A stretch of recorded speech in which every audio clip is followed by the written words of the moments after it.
नमस्कार मंडळी, श्री स्वामी समर्थ. कशा आहात सर्वजण? मजेत ना? मी पण एकदम मजेत. बघा, आमची मल्चिंग पूर्ण टाकून झालेली आहे आणि यावर्षी काय झालं, होलवाली आणायची होती आम्हाला मल्चिंग, पण होलवाली मिळालीच नाही. मग काय साधीच मल्चिंग आणली आणि त्याला आता ही बाई होल पाडत आहे. तर आता यावर्षी आम्हाला कसं झिगझॅगमध्ये लावायचे आहे. टरबूज गेल्या वर्षी एकच होल होतं, तर यावर्षी एका मल्चिंगला 2 होल पाडले आणि झिगझॅग पद्धतीने टरबूज लावायचे आहेत. गेल्या वर्षी काय केलं होतं माहिती आहे का? घरी ट्रे आणले आणि त्याच्यामध्ये कोकोबीट टाकून घरीच आम्ही बिया टाकून रोप तयार केलं होतं. पण यावर्षी तसं न करता डायरेक्ट जमिनीमध्येच रोप तयार म्हणजे बी टाकायचं असं माझ्या मुलाने ठरवलं आणि आता होल पाडणं झाले, काही व्हायचे आहे.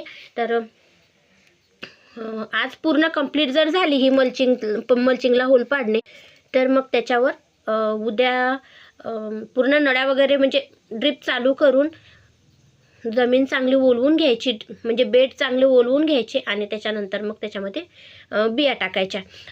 तुरीच्या इकडे पण तास आहे बघा तुम्ही, इकडे पण मल्चिंग टाकलेली आहे. एक तास आहे तुरीचं, ते तसंच राहू दिलं आणि त्याच्यामध्ये 2-2 बेड पाडले. कुठं 2 झाले, कुठं 3 झाले, अशा पद्धतीचे बेड पाडले आणि याला होल पाडायचे राहिले आता. तर ती एकटीच बाई आहे, पण तरी सांगू का, MP चा मजूर खूप कामाचा राहते.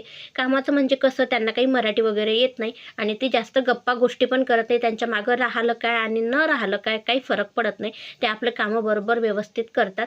आता एकटीच बाई आहे आणि तिने बघा अर्धी जास्त होल पाडले आणि अर्धे राहिले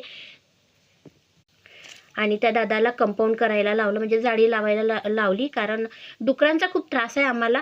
गेल्या वर्षी रोप घरून तयार करून आणलं होतं, तर तेवढा त्रास नव्हता, पण आता जमिनीत बी टाकायचं म्हटलं की डुकरांचीच भीती आहे. ते उखरायला काही वेळ लागत नाही डुकराला, म्हणून आधी कंपाऊंड करायचं आहे.